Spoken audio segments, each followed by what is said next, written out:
So London is special. It's the epitome of multiculturalism, and to be growing up in the heart of that is truly a wonderful experience. With a population of some 9 million people speaking more than 300 languages, London is one of the largest cities in Europe and one of the most expensive. What's life like for young people? I'm Avesta of Shire Mayor. I'm 22 years of age. I study physics and computer science. I've been born and raised in London, and today I'll be showing you my average day in London. Avesta starts his day by jogging through his neighborhood in Ealing, West London. Did you know that 47% of London is green spaces? That makes it one of the greenest cities in the world. I'm actually quite lucky to be in one of the greenest boroughs in London, so Ealing is quite famous for having... There was a time when there were more trees than people. Hello, welcome. Come on in. So this is our main reception area, which I don't actually use very much. It's only usually used for gatherings. Yeah, my piano's here. I haven't actually played piano in a couple of years, but nevertheless, do come along. Go to the kitchen. Pambe, Bio Jodo. This is Pambe, one of the dogs my mum dog sits. Absolutely adorable, as you can tell. Pambe, meaning cotton in Farsi. Hello, Pambe. I have no treats for you. And that's my mum there, and yeah. I'm always cold. She's always cold, she says. During the roughly 22 weeks of the year when there are no classes, Avesta lives with his parents in their condominium, which his father bought some 30 years ago. He usually eats breakfast with his mother. So the jam here is a type of quince jam, Iranian quince, and I tend to get it with a bit of cream. Just eat it with toast.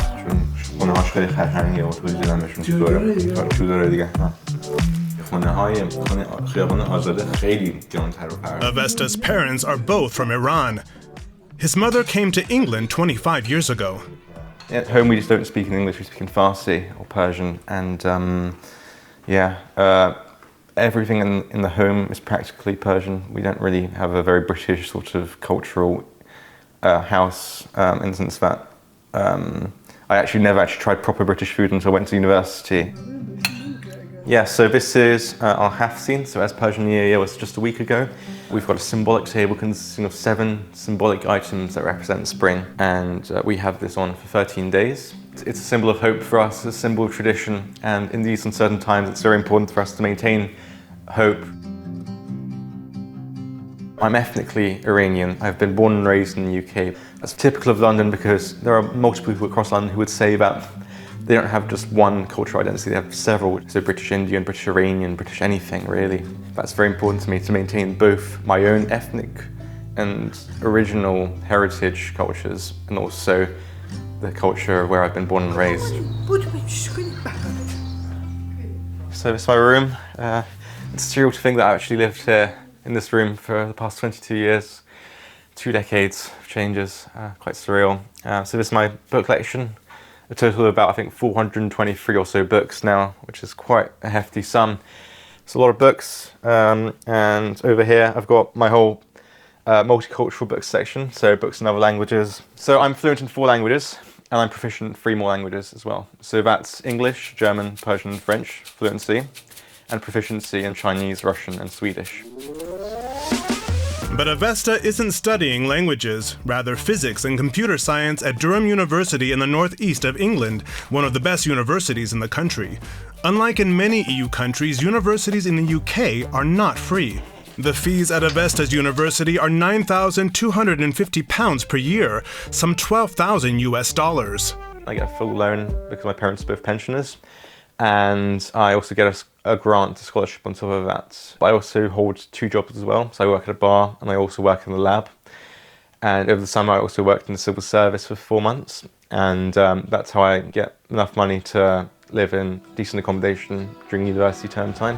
After spending time studying, today Avesta has a meeting in the center of London.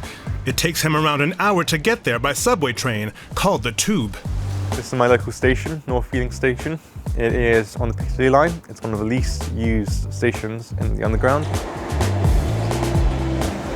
When I'm working here, the summers, 5 days a week, I spend about £40 a week just on the tube. It is quite intense, it is too much. While traveling through tunnels, Avesta wears a mask. Not because he's worried about his fellow passengers being contagious, but because of pollutants from the subway. It has a special kind of dust called PM25, particle matter 2.5. And it's particularly present when you go underground.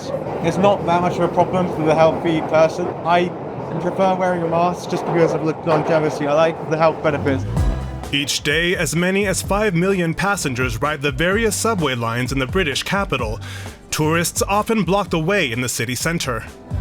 So one of the downsides you can see here is it's so tourist heavy. So once you walk around to the other side of the street, it's going to take you 5 minutes just because you can't rush through the tourists. And the city centre is expensive. Avesta can't afford to go out to eat here often. But today he's meeting 3 fellow students in Chinatown. Some 80 restaurants are concentrated here over just a few streets. For Avesta, it's a place where he can practice his language skills. So 小的问题，我可以问你一个小的问题吗？啊，是你中国的哪里吗？你来自哪里？我是马来西亚。马来西亚人啊，厉害呀，厉害，牛逼牛逼啊！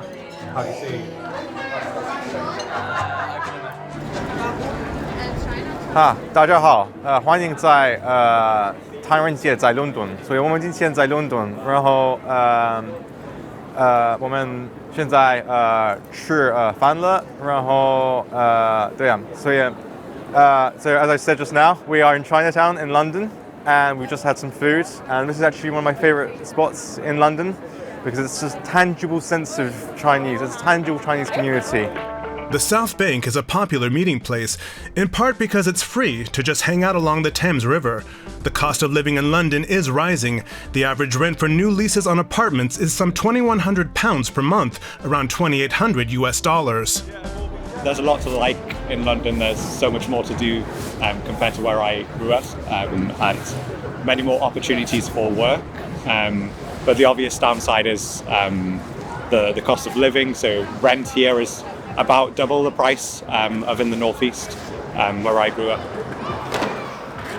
Young people cannot afford London, they cannot live here. If you want to buy a house, unless you struck gold and make a serious fortune, it's very unlikely that you'll be able to afford a house in your lifetime in London. You have to stick to the outskirts. Avesta will complete his bachelor's degree next year. Then he hopes to work in either the tech sector or the diplomatic corps, and to see more of the world. I would not be who I am if I had not been in London. Here, everyone speaks different languages. There's not just one language that everyone speaks. That's something that's made me who I am. I just feel so multicultural. So this was my day in London. Thank you very much for watching, and goodbye.